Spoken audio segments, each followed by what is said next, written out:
M-A-Z, Z a real Zune, A-S-E-Y. Why? Because it rhymes.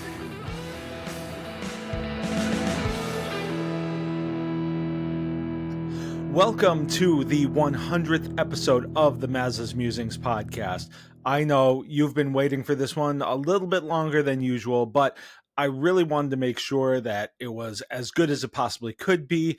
And with the holidays and everything, well, I just wanted to make sure that I had some time to dedicate right to this and make this a celebration of not only the work that I've put into this, but how much of a community that we've built, and with you guys as listeners and the guests that we've had, and of course the support of Meghan and Eileen and their participation in this.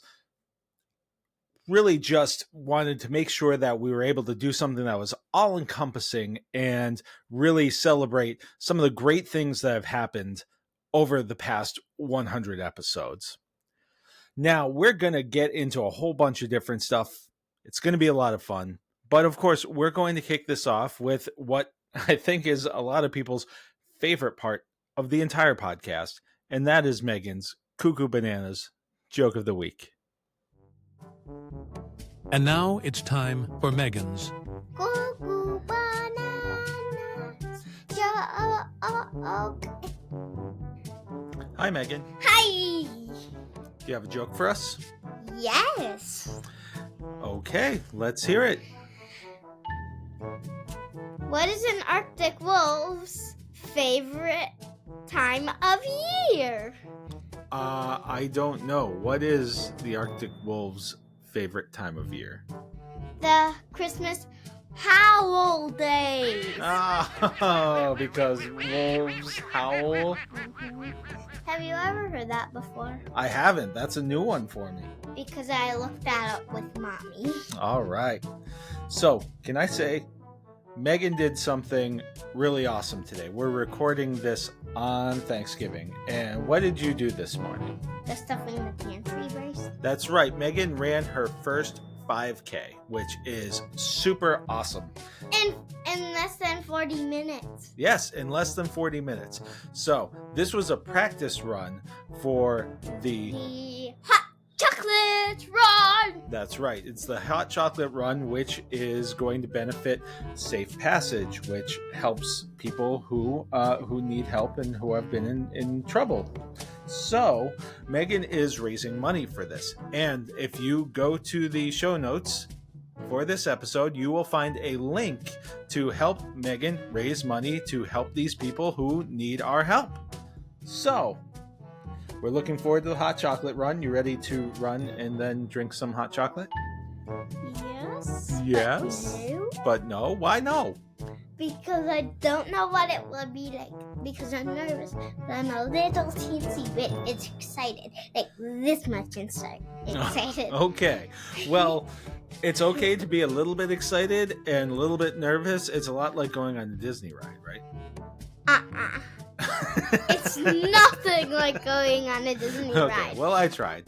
Alrighty. Well, I want to say goodbye. Goodbye.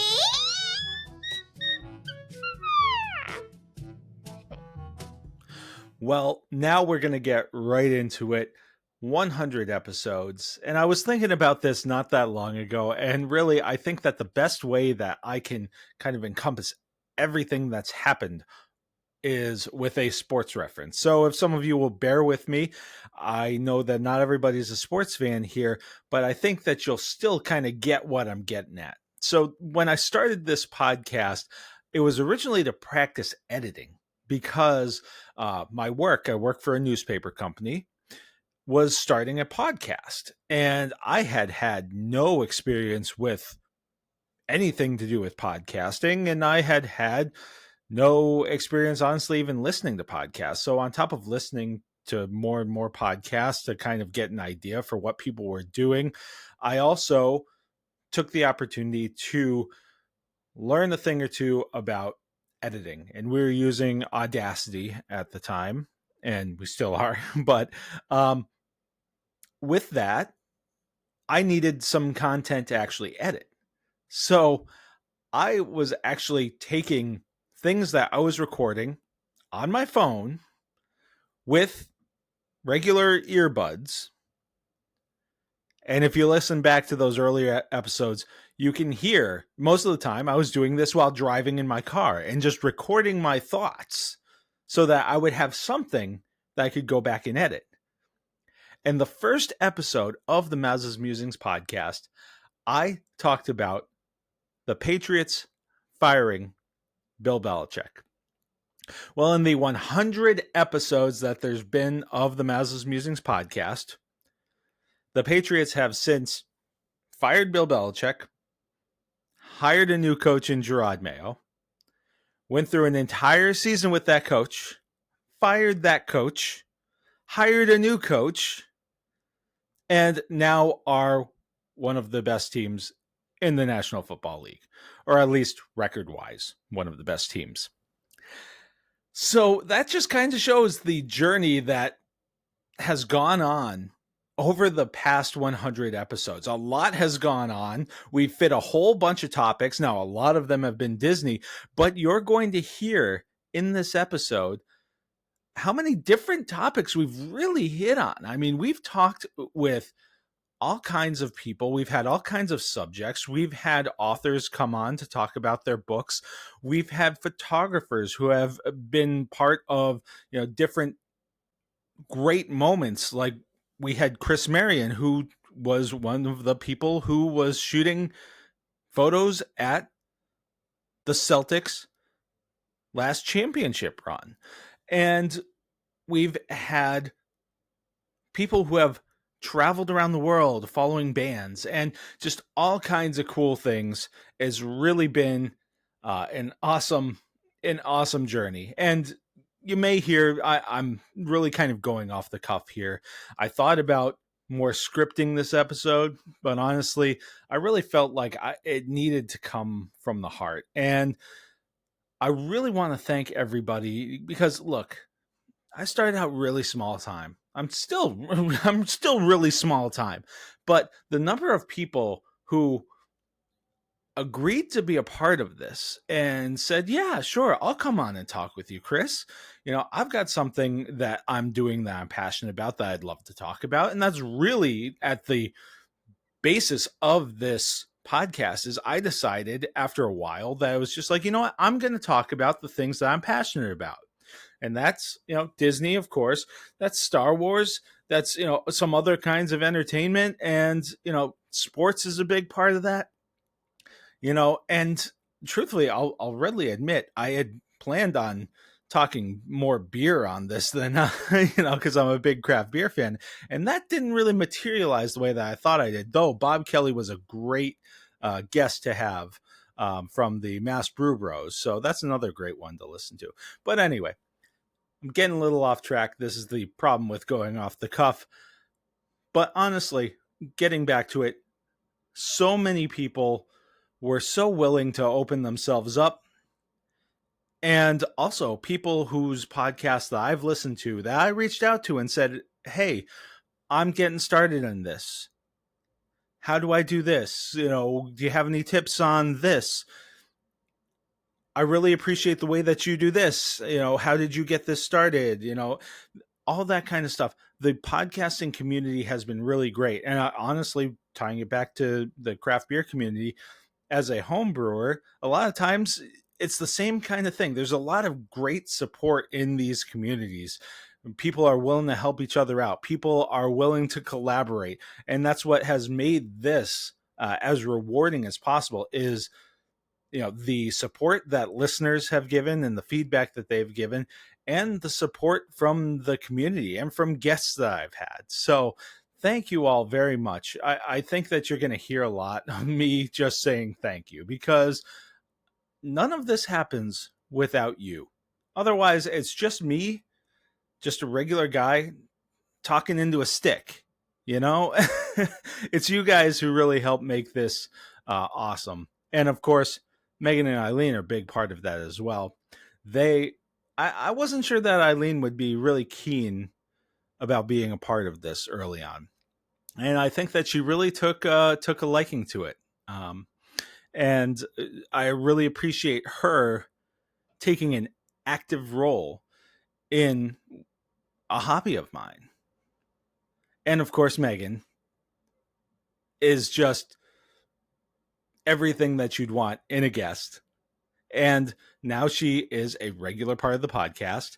And I love being able to share something that I'm doing and something that I'm having fun with the people that I love. Well, you know, I did a lot of looking back for this episode. And I think that one of the things that I really enjoyed was I went back and I looked through what some of the most popular episodes were, the ones that you guys, as listeners, tuned in for. And it was interesting to see what the habits were, what the things that really resonated with you guys were. And some of them were a little bit surprising. And it was also nice because as part of this, I listened back to a lot of these episodes, and oh my goodness, some of the early stuff, yikes, I'm sorry. And, really some of the sound quality, while still there's a lot for me to work on, there's a lot for me to improve. Seeing the way that this podcast has evolved over time has really been cool. Things that have evolved have been not only, better equipment and better platforms, but also being able to connect and collaborate with people. And one of the big moments, of course, was when we had Andy and Nick from Hi Dad Soup come on and talk some music, talk some Disney, big Disney fans, and they created a new theme song for the show. It's what you hear every time. That was a connection that people in the podcasting community made. And so, it's those things that really have helped develop this, is again, those connections. So, like I said, a big part of this was going back through and looking at the different things that you guys have listened to, what really resonated with audiences, and listening back to those. So we're going to do that. I've got the top 10 episodes according to the listener stats. And that includes on the legacy, the traditional podcast channels and platforms, as well as YouTube. So coming in at number 10 was History Has Its Eyes on Hamilton. And that one, I took a look back at Hamilton, Lin-Manuel Miranda's smash hit musical, and kind of examined where the musical and the history intersected and where it kind of diverged, and maybe some of the reasons for that. Aaron Burr and Alexander Hamilton were never friends. They were contemporaries, but things like the initial meeting and the group introduction with Lafayette and John Laurens and Hercules Mulligan were works of fiction, and that's by Miranda's own admission. Historian Michael Newton has pointed out that Lafayette wasn't even in America when Hamilton arrived. The show weaves Burr and Hamilton together far more often than they actually intersected, especially early on in their lives, probably in the interest of advancing the story and building more tension as we build toward that final duel. Here are a few examples of that. And number 9 was one of those times when someone from my community became part of this podcast community. And that's my friend Dan when he went to D23. And this number 9 is Dan at D23. My Disney journey is kind of an interesting one because I grew up kind of as just like a casual fan. And then I went to college and was a communications major. And a lot of that was media literacy. And what that ultimately translated to was Disney is evil. and there's different schools of thought around it. So for years, I was just very, very anti-Disney. And I think I was so closed off to it that when I allowed it to sort of open my mind a little bit more, I just was full on in. And really what triggered me was in 2018. So really not that long ago, I took my very first Disney cruise. And then later on that year, I took my second Disney cruise. And I had such an incredible time. And I really got to understand the whole Disney magic that you always hear so much about. So number 8, for those of you who are familiar, and most of the audience here is from New England, the Big E is a big deal. For those of you who aren't in the area, the Big E is like the giant state fair that encompasses the New England states, all of the New England states at one fair, and it's right here in Western Massachusetts. And it's really kind of the bane of my existence. I it doesn't do a lot for me, but I thought something that does do a lot for me is Disney. So Eileen and I talked about how you could possibly Disneyfy the Big E. And that's number 8. One of the other things about the Big E that I find hilarious is it's like the as seen on TV capital, like physical capital of the world. Like the Better Living Center is a building that is basically just filled with all these different contraptions and like these weird things, like the things that you'd see on TV, like order now at 2:00 in the morning. It would be very easy to like theme that like Goofy's gadgets. You could have a stage show where it's like Goofy just like being the person who's trying to sell you these like ridiculous items. The thing that always comes to mind when I walk through there is actually that the opening scene from Aladdin when the guy first shows you the lamp. Yeah. Welcome to Agrabah, city of mystery, of enchantment. The finest merchandise this side of the River Jordan, on sale today. Come on down. He's trying to sell you all these things. He's just like, Look at this. Yes, combination hookah and coffee maker. Also makes chili and fries. and so originally I was thinking like something like that, but in today's era, that kind of caricature probably wouldn't fly socially. So Goofy, I feel like he could do that and pull that off, maybe constantly either breaking or using the thing wrong and there being some kind of catastrophe.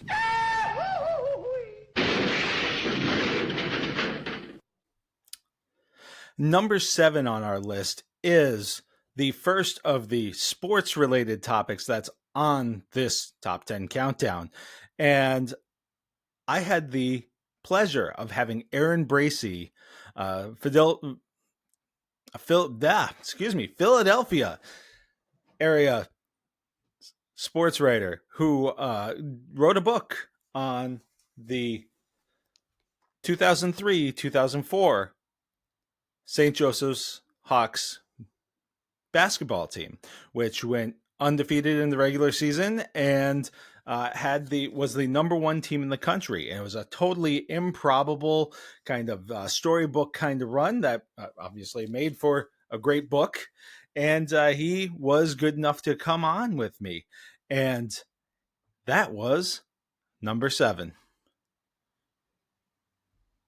And the university just got behind that team in a way that I think has been in many ways unmatched. I didn't do a comparison of every college basketball team in history to say, this team or that team, but it got behind St. Joe's in a way that was really special. And not just the school, but the entire city of Philadelphia got behind that team as the run kept going on and they kept winning and winning. By March, they were the number 1 story in Philadelphia, not just in college basketball, but in Philadelphia sports. And also they were the number 1 story in the country in college basketball, not just the number 1 ranked team. And they did it, as I mentioned, with an enrollment of 3,850 students. And it was just really a special, special thing. And I don't think you're ever going to see that happen again. Now, this is part of what is kind of a trend here. Some of the most listened to and most interacted with episodes were ones where I was talking with authors. And coming in at number 6, this was a really, really interesting conversation. It was with Rick LeCoutre, who was actually a veterinarian and animal activist turned children's storybook author. And he had a number of titles. And one of the things that I was talking with him about was actually this one here, which he had just released when we were talking, which is Nasty Names Are Hurtful. An Australian white ibis responds to name calling in the city. Now, really interesting guy, great conversation, and you guys obviously thought the same because wildlife, writing, and world travels, Rick's Wild Adventures came in at number 6. I was driving outside today and there was a murmuration of starlings filling the sky just with their movements, and it was so beautiful. And I thought, how do they not run into one another? Because they don't. I came home and researched it, and I found that one starling picks up on the movements of the 7 closest starlings, not the million starlings, just the closest 7. And so it works. And it's the most beautiful aspect of nature, as you know. But then I thought, why can't people learn from that? We're running into each other all the time. Why can't we learn about teamwork and cooperation and some of these other things that we seem to be having so much trouble with, Chris, these days? And I thought the starlings have it all over us. They're such team workers, and yet their brain is the size of your little fingernail. We have a huge brain with billions of neurons, and we can't learn to be kind to one another. Well, number 5 is another author. We have Brian J. Jones, who's a biographer who has covered topics including George Lucas, and I just recently spoke to him also about Jim Henson. But in this particular case, we were talking about one of Springfield, Massachusetts' own, of course, Springfield being where we're located here for this podcast, and that's Dr. Seuss. Dr. Seuss is a local legend here, and of course, he's big this time of year with The Grinch. And Brian was good enough to come on and talk with us about Ted Geisel, Dr. Seuss, and the inspiration behind The Grinch, as well as some of his other classic books and what really made them so popular. So number 5 was How the Grinch Stole This Podcast. What was it? What do you think resonated with people about this story? I think everybody has felt like every aspect of the Grinch one time or not, especially around the holidays. I think that's one of the reasons adults really liked it. And that really was always Seuss's superpower later on was kids loved his books. They were fun to read. They rhyme, the rhyme is great. But you've got a book that's, bionic because parents don't mind reading The Grinch to their kid because The Grinch is a great book. And because I think, again, parents, along with Seuss, have seen The Grinch in the mirror some mornings and like that redemption arc. And I think can relate to every emotion that The Grinch kind of goes through, even in that book, even he was being a complete, a complete jerk and stealing everything. And then at the end brings it all back. So I think that's one of the reasons parents could relate to it on different levels, and kids just thought it was funny. And and Seuss's rhyme really always keeps you coming back. Well, one thing that kept you guys coming back was a conversation that I had with a friend of mine. We were friends in college. His name is also Chris, and he is a huge Metallica fan. And he actually traveled around and got to see Metallica all over the world on their latest tour. And he took some time to talk with me about it and talk about the community that there is. We've been talking a lot about community. Apparently, the Metallica community is unsurprisingly worldwide, but I suppose a little bit surprisingly, really, really kind of like a family and really accommodating and welcoming.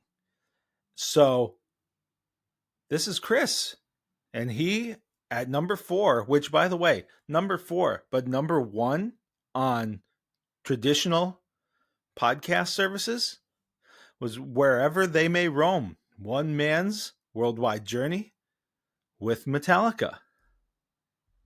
I saw that there were these Metallica fans that were getting together, that were throwing these parties. They were traveling together, and I was like, "Wow, next time I should really, try to get in with these people." 2020, I did the South America tour. I just did the Brazil dates. There were 4 Brazil dates. I'd gone to Brazil back in 2014 for 3 weeks for the World Cup, so I knew what kind of culture they had. Very outgoing people, and I was like, "This is an opportunity that I can't pass up."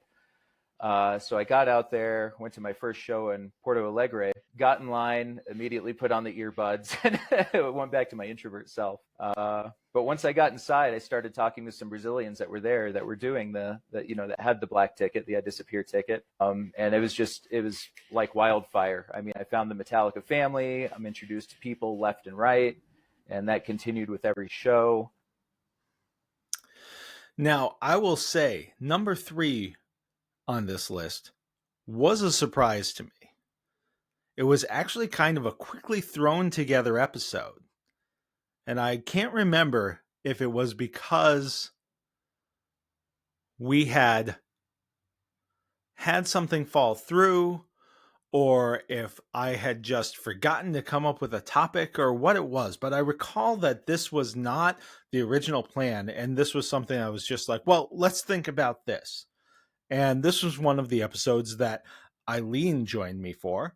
And we also had some participation from my friend Greg Cameron, who you've heard on the podcast a lot of times talking sports with me.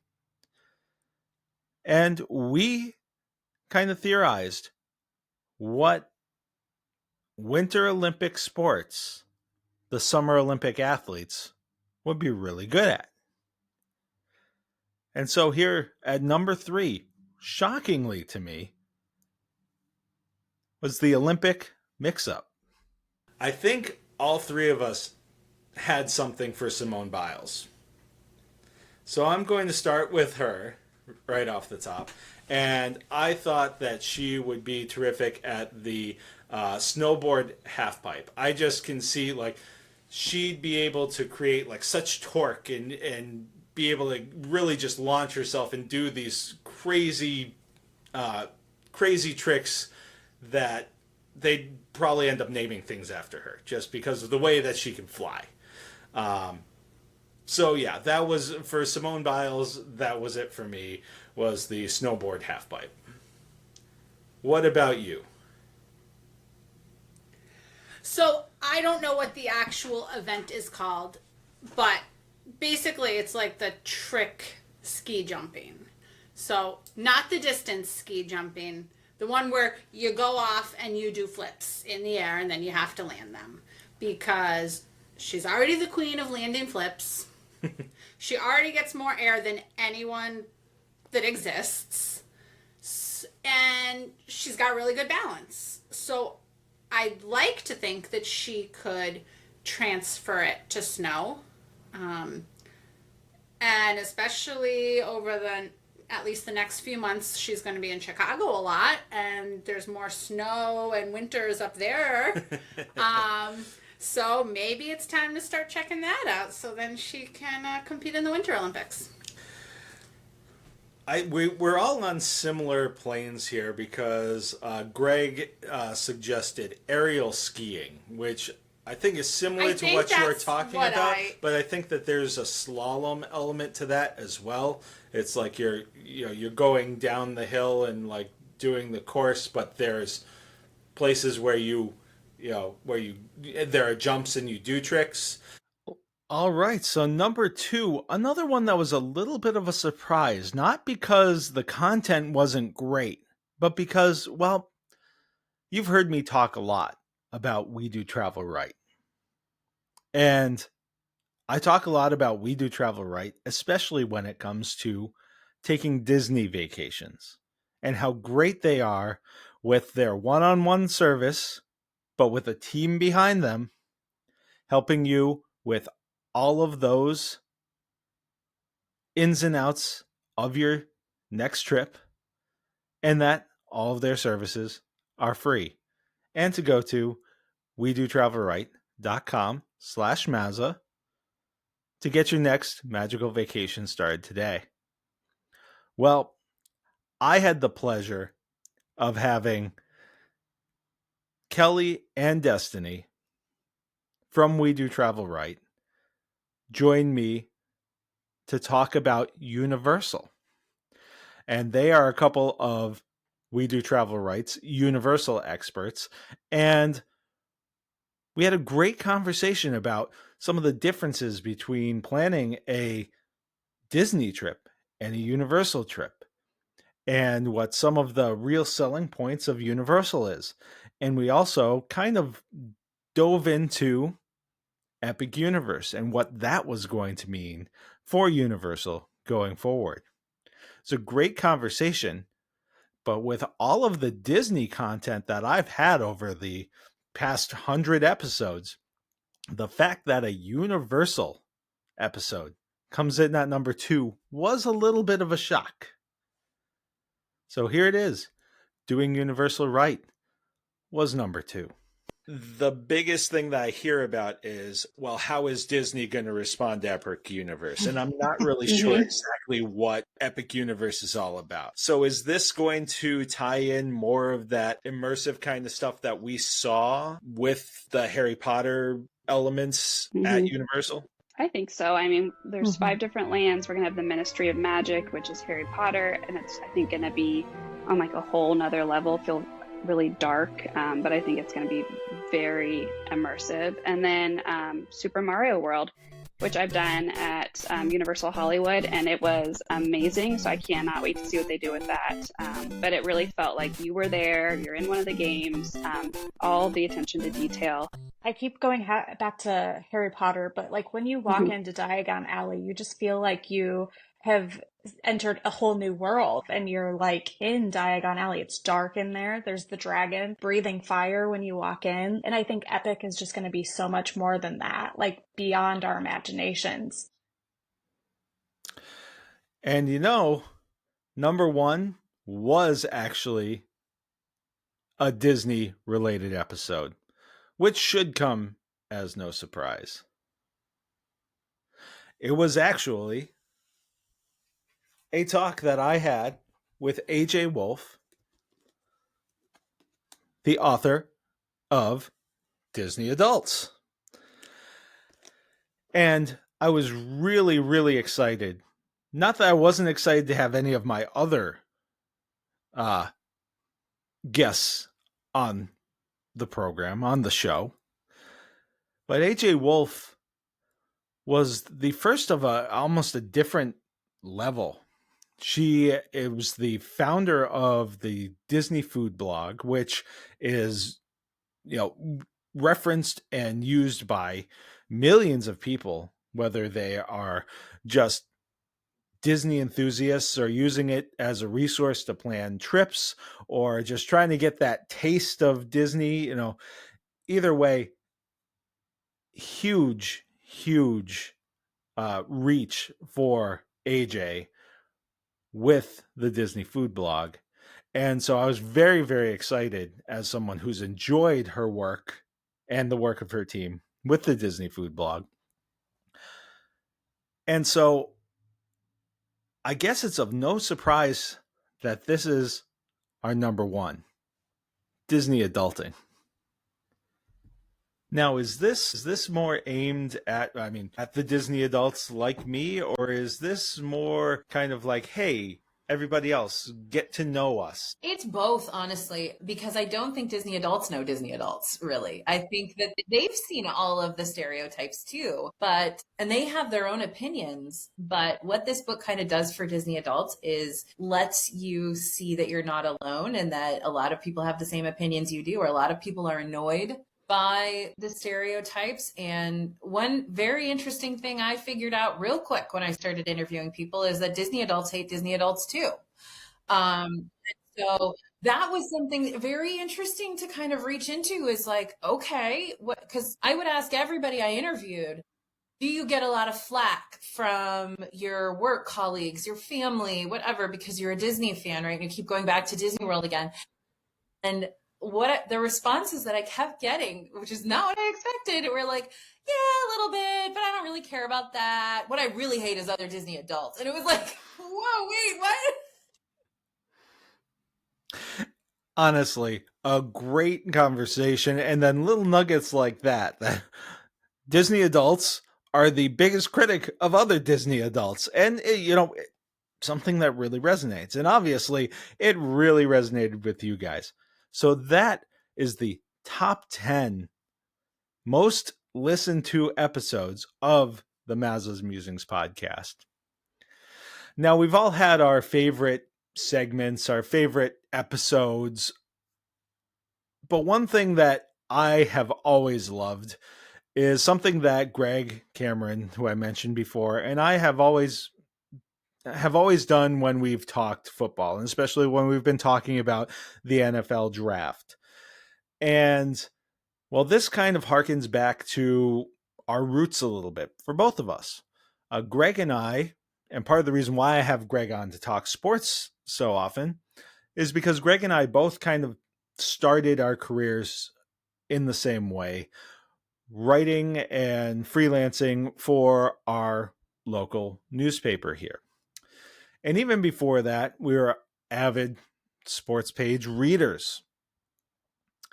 And one of the people who we both really admired was a columnist by the name of Gary Brown. And Gary Brown had a column that would run weekly. And as part of that column, he would find a name to add to his favorite sports names. And well, we decided that we were going to pay tribute to Gary, who, on top of being a great writer and a great historian, especially local historian of local sports, was just one of the best human beings you could ever know. So we paid tribute to him by coming up with some of our favorite sports names when going through the lists of all the prospects and such for the NFL draft. And well, I was able to go back and find a few of them for you. Zykevius Walker from Auburn. Zykevius is a great name. My Kingdom for Kevin Harlan, and the dulcet tones of Kevin Harlan saying Zykevius Walker. Reuben Hippolyte II from Maryland. Tulu Griffin from Arkansas. So the nickname Tulu originated because his original nickname was Too Loose because of how quick he was. Now that's according to the Arkansas Media Guide, so it's got to be true. Ra Dilworth from UNC. Bub Means. This one, to me, it sounded like a romance novel character. Do it, because I knew you were going to do it and I didn't put it on my list. Gentleman from Pitt, Gavin Bartholomew. Oh, that's not the name that I thought you were going to do, so I could totally go. Yes. Oh my God. I thought you were going to go with the tight end out of Knoxville, Tennessee, McAllen Castles. It's Jesus Gibbs. And I could just envision like a yelling, like red in the face kind of coach. Being like, Jesus Gibbs, what are you doing? So Jesus Gibbs from Towson gets my vote here. Isaac Taslaw. Yes. It depends on the syllable in that one. Right. Yeah. Which the emphasis on which syllable. Yes. Storm Duck. Just imagine if he truly pans out and is a star. I mean, we're talking commercials with Emilio Estevez. There's a whole new world for him. He seems like the perfect spokesman for like an all-weather fabric, like a Gore-Tex. Bo Limmer from Arkansas. I love the Cajun Bo, Beaux. And then Limmer just kind of rolls off the tongue well. So Bo Limmer.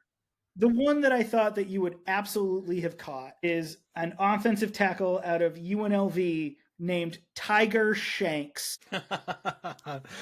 And then another tackle out of Delaware, Blaze Sparks. Steel Chambers. Yes. Just sounds like a Harlequin romance novel writer, or like an action hero that would be like in a parody of like action films from the 80s. Steel Chambers. And I feel like you got to say it in like the in kind of the Christian Bale like Batman voice, like, where is he? Where's Steel Chambers? Where is he? I love it. Give me Steel Chambers. Frozen. Ulysses Bentley the Fourth. Sal Wormley. Sal Wormley seems like he would be a vendor on Diagon Alley in the Harry Potter series. Like, it'd be like Mr. Wormley's like potion warehouse or something. Out of North Carolina, Power Eccles. And I just thought that it's weird that there's a player in there named Kareen Reed, because when you first read it, you think of a trial that has gripped the Bay State. When you first read it, I have Major Burns from Louisiana State, Herbert Gums.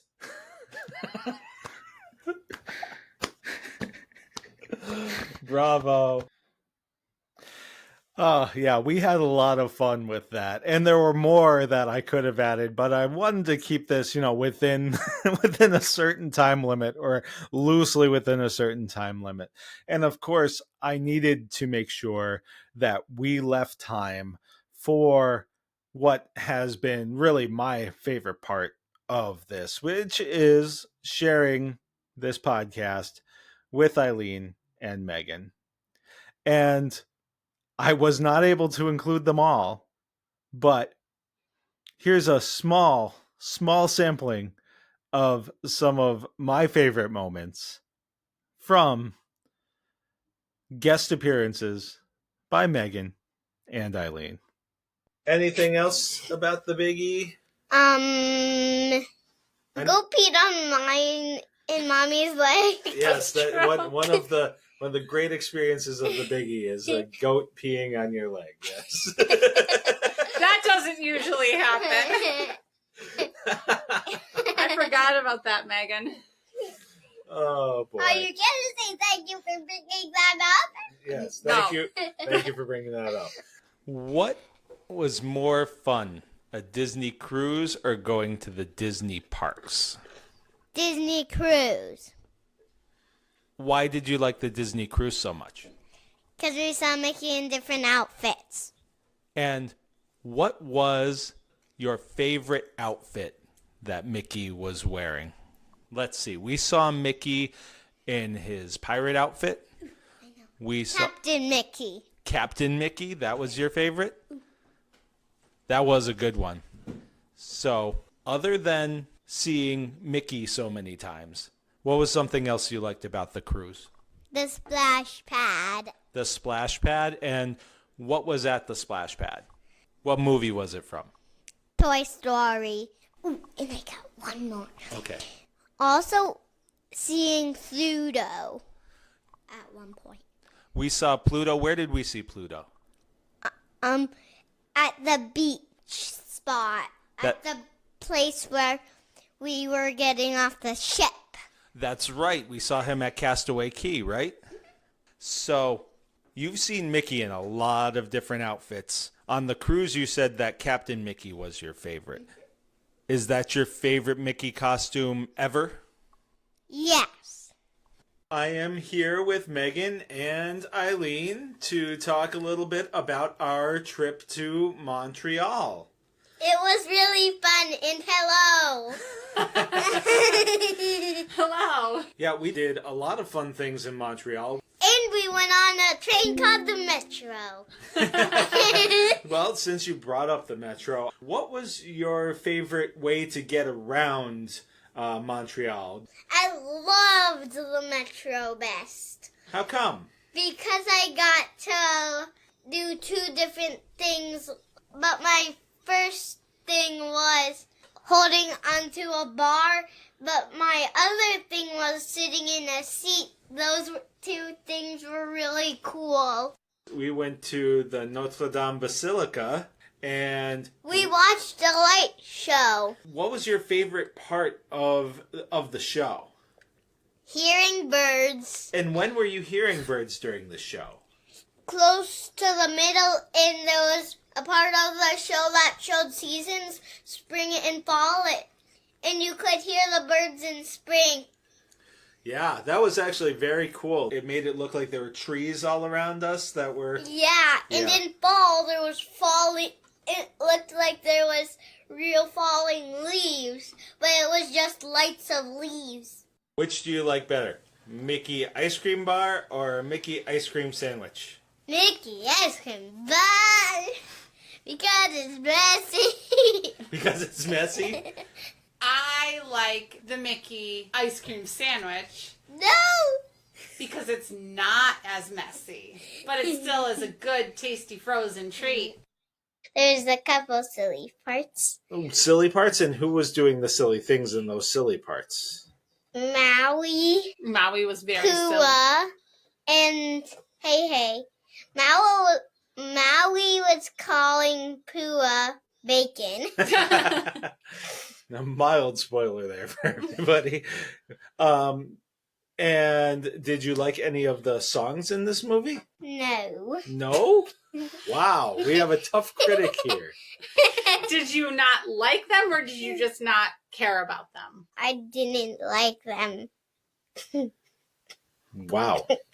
Okay, remember, we're being serious. I am being serious. So you didn't like the songs. There were some scary parts, but you liked Maui, Pua, and Hey. Mind you, every time I looked over at her in the theater, she was smiling or laughing. If you had a friend who had never been to Disney before, and they asked you what they should do when they're at Disney, what do you think they should do? Go on the cruise and meet Mickey.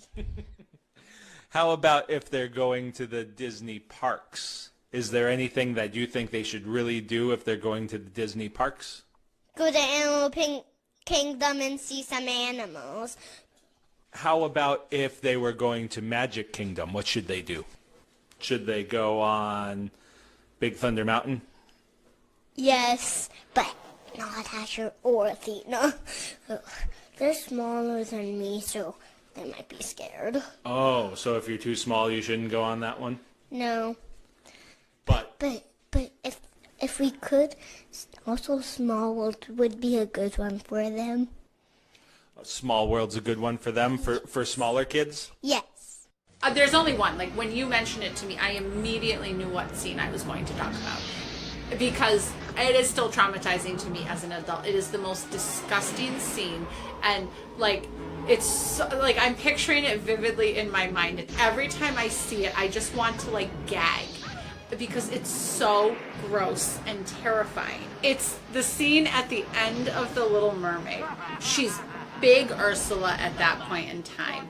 And the ship, the spear at the top, it pokes into her. And like you see the poke go in.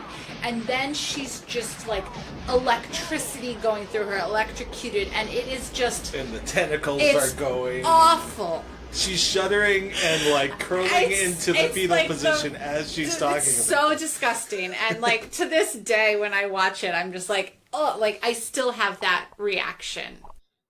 Best roller coaster at Disney. My favorite is Big Thunder Mountain Railroad. That is the first ride I went on in 2007 on my very first trip to Disney. For me, it is a can't miss when I'm at Disney. So I'm going to agree with you that is my favorite, but I'm going to choose a best. And you're shaking your head, I know, because you did not enjoy it as much as I did. But the Cosmic Rewind, it was like nothing I had ever been on before. I mean, this was the most unique roller coaster ride I've ever been on. I totally understand, and I would agree it is definitely the most unique roller coaster I've ever been on. But it was just a little too much of a thrill for me. I also thought that I was singing out loud the entire ride, but Chris told me I wasn't. She wasn't. She was just yelling. So in my head, I was singing the song. I was singing September, but apparently out loud, it was just screaming. So, but first we will start with our good pal, Mickey Mouse. Oh, boy. And I do think Mickey has to be a Gryffindor. You have to take your head character and put him in that house. But on top of it, Mickey is always helping others. He's very chivalrous. He's always looking out for Minnie. And he is the leader. You have to be brave to be a leader. So I would put Mickey as a Gryffindor. It's a scary ride. At least you let her know in advance that it goes backwards, unlike somebody else that you know. You know, I'm not going to lie though. Like, I did not sleep overly great the night before that, and part of it was in the middle of the night. I'm like, oh no, is she too young to do this? Am I being a mean mom by taking her on this? Like, I was having some stress. I'm like, it's definitely bigger than I like remember it being. But then, I'm glad she did it. There were some other kids who were around her age who were going off on the trains before we were, so I don't think that necessarily allayed any of her fears, but I think it made me feel like I'm not being this awful mother who's forcing me on a roller coaster. Favorite fictitious couples? Corey and Topanga from Boy Meets World. That was the very first one that popped into my head. I think they were probably the first like TV couple that like made an impression on me. Han Solo and Princess Leia. I love you.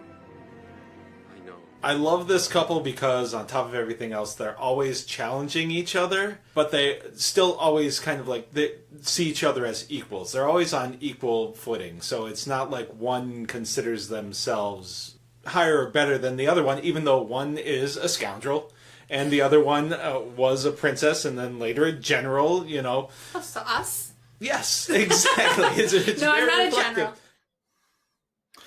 All right. Well, as you can see, that was almost 10 minutes of awesome moments that I've shared with my wife and my daughter. And there were more. And I'm looking forward to being able to share even more of them in the future as we head towards our next 100 episodes. I've also been really appreciative that I've been able to share all of this with you guys. And some of you actually reached out to share in this celebration with me. And I want to thank you guys for being a part of that as well. So, starting off first, we have an email that I got from Chris, another Chris, who was on the podcast. This is Chris, the DCL Cruisin' Dad. Chris wrote in, "Hey Chris, I just have to say a massive congrats on hitting episode 100 of Maza's Musings. What an incredible milestone.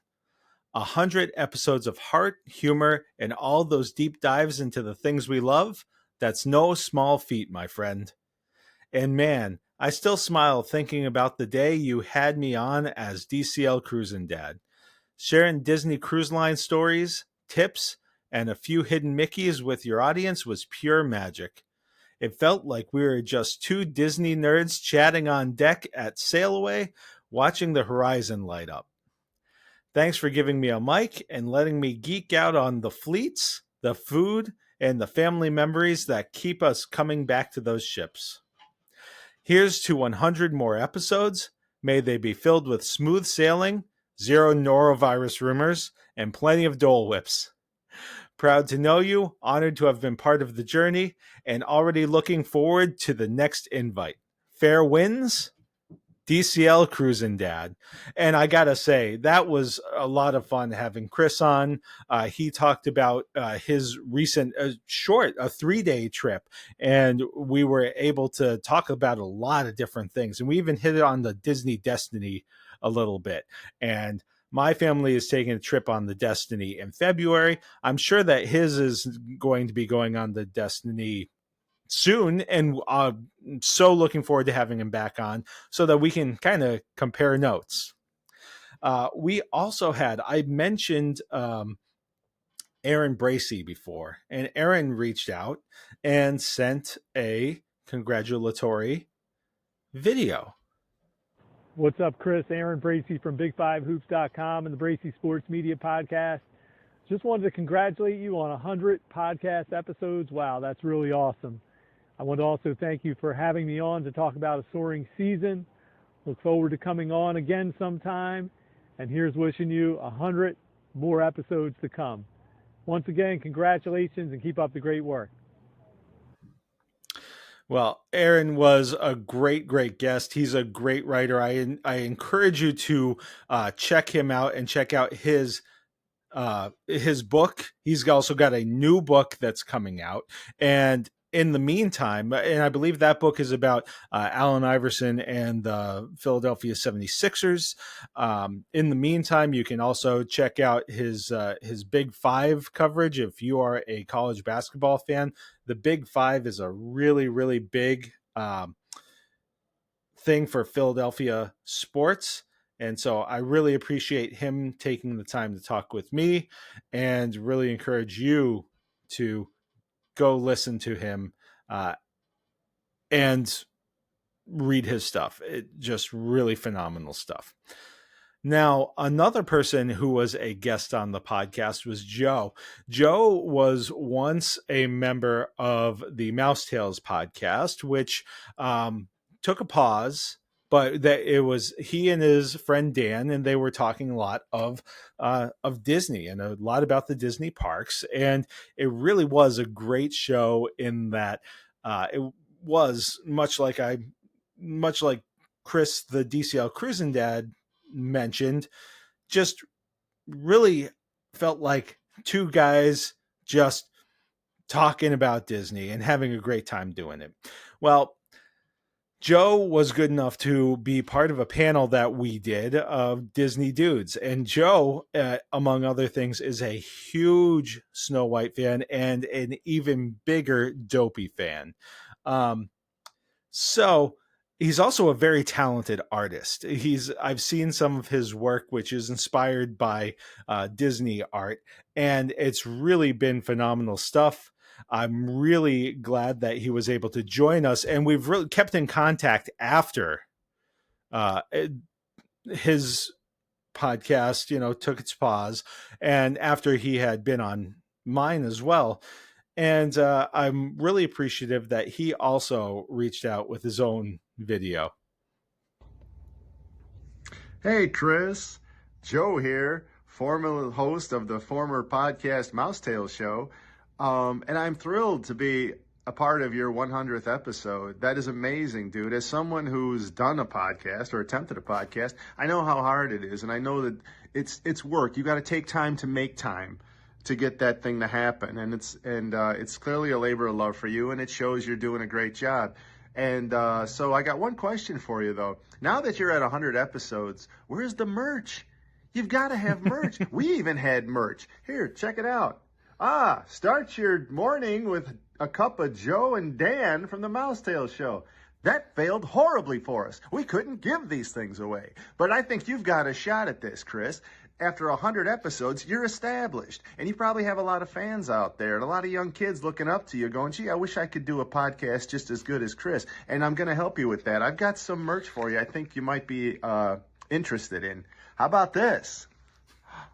Now, kids can put the cans on and pretend to be their favorite podcast hero while they listen. And here's I know you just got the new opening, but here might be a new closing for you. Mazzy, real Zune, Asey. Why? Because it rhymes. Musing. Well, the ending we might have to work on. Have you ever thought of changing it to Maza's mouse? Might work a little better with the ending. But anyway, I think we have a gold mine here, and I just wish you the best in another 100 episodes, buddy. Keep up the good work.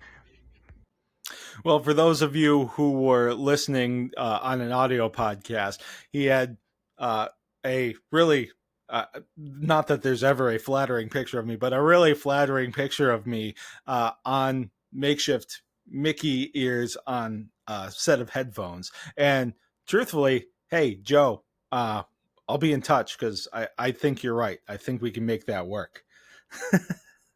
Now, the last people who reached out were some people who have become really important to me, not only in my podcast journey, because they have been really welcoming and really supportive, but also I think that I've made some true friends here.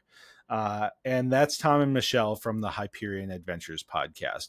Hyperion Adventures was one of the first podcasts that I started listening to when I was trying to get a sense for what people were doing with their podcasts. And they really spoke to me because their message is one that's really about positivity. And regardless of whether it's generally in life or even in, the Disney community, especially the online Disney community, there's a lot of negativity out there. And it's easy to get bogged down in it. But Tom and Michelle have such a great sense of positivity that they like to evoke to everybody. And it really resonates. And I am really thankful for the support that they've given me, the feedback they've given me over time. And we haven't yet been able to make it work so that we can meet face to face. There was one time when we both happened to be around Walt Disney World at the same time and just couldn't make it work. They were running a race, and so they certainly needed their rest and needed their time. But hopefully, we'll be able to meet up soon. It's Tom and Michelle from the Hyperion Adventures podcast. Hey there, it's Tom and Michelle from the Hyperion Adventures podcast, and we just wanted to drop by to wish the Maza's Musings podcast a congratulations, 100 episodes. Yeah. What a milestone, Michelle. Yeah, that is awesome. And 100 amazing episodes that you can enjoy, that we enjoy. And just so thrilled to be celebrating you on this major accomplishment. Yep, love you all. Chris, Eileen, Meghan, the entire group, the diversity of the episodes. One, we feel blessed to have been asked to have been part of the show a few different times. Right. But every week we love it. And the different between, yes, a lot of Disney stuff, of course, but also sports, other forms of entertainment, all sorts of interesting topics. Love the show. And it's been a fantastic 100 episodes so far. Yes. Now, in honor of Megan's Cuckoo Bananas joke of the week, I have one. I can't take credit for it. I actually took it from Disney Dreamlight Valley video game. But here it goes. And I know I'm not going to probably deliver it quite as well as Meghan, but definitely won't be as Cuckoo Bananas. That's for sure. That's true. Here we go. Where did the astronaut get her diploma? Where? From a university. Thank you very much. That was Cuckoo Bananas, but definitely not as Cuckoo Bananas as Megan's. Yeah, Megan's jokes are way better, but and the whole podcast is amazing. And like Tom said, there's a lot of diversity in topics, and we always enjoy it. We love also the similar positivity that comes out of that podcast, and we're just so thrilled that it is continuing. And here's to the next 100 episodes. Yeah, 100 and 100 more and Plus. 100 more. We're very excited for it. Hopefully we can be a part of it in the future, but even if not, we'll be listening. Thank you all. Maza's Musings podcast. Congratulations once again. Woohoo! Well, thank you to everybody who reached out and who decided to be part of this episode and participate. I really appreciate the well wishes, the congratulations. I appreciate everybody who's been a part of this podcast in the past. Tom and Michelle mentioned they've been on in the past. They were part of a panel that I did on the Run Disney experience. Tom was part of the Disney Dads panel that I did. Tom and Michelle came on to share some Destination D23 experiences with us. And really, that's one thing I really enjoy this podcast being a vehicle through which people can share their passions. Like I said before, otherwise it's just me talking on a stick. And there are plenty of people who are out there talking. I really enjoy having the opportunity to find out what people really love and find out what drives them and what makes the projects and the things that they do so worthwhile for them. So if you have any kind of idea on a podcast or something that you're working on that you would love to talk about, please feel free to reach out to me. mazasmusings@gmail.com is the email address. That's how Chris, the DCL cruising dad, got a hold of me. He just said, hey, I just got back from this trip. I'd love to tell you about it. And I said, great, let's do it. You know, you can also connect with us on social media. We're at the Maza's Musings podcast on Facebook. We're at Maza's Musings Pod on X, Twitter, Instagram, and Threads. We've got a TikTok at Maza's Musings Podcast. We also are on Blue Sky, and we have a YouTube page that you can subscribe to. You can also find more information about me and the podcast at mazasmusings.wordpress.com. And among the things you can find are ways to get in contact with me. So, like I said, if you would like to talk about anything, I'm game for everything. I don't know a thing about professional wrestling. I had my buddy Joe, a different Joe, on to talk about professional wrestling and a podcast he did on professional wrestling.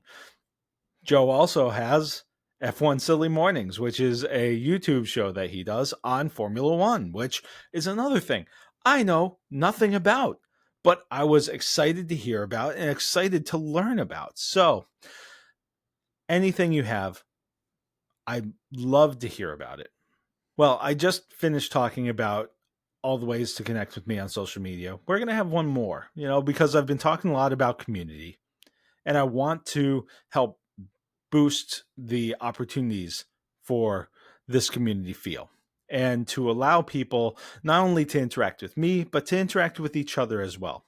So starting in the new year, we'll have the Maza's Musings fan page, fan group on Facebook. So be on the lookout for that. I'll be including more information about that in future episodes. And I love how much you guys have interacted with me. I want you to keep doing it. I've had people say, hey, I'd love to hear more about this. Or I've had people say, maybe you should hang up that particular idea. And all of it is great. Just thinking back 100 episodes, where this started from, and you can still hear some of the, in some of the highlights that I did, the sound quality that there once was and what it's become. And it's better. Still room for improvement. And over the next 100 episodes, I hope that I can apply more and more things that I learn. And I'm really, really, as I've said so many times already, really appreciative for everybody who has been a part of this journey. And of course, Eileen and Meghan are a huge, huge part of that. And I couldn't thank them enough. So, until episode 101, I hope you all have a great weekend and a great week.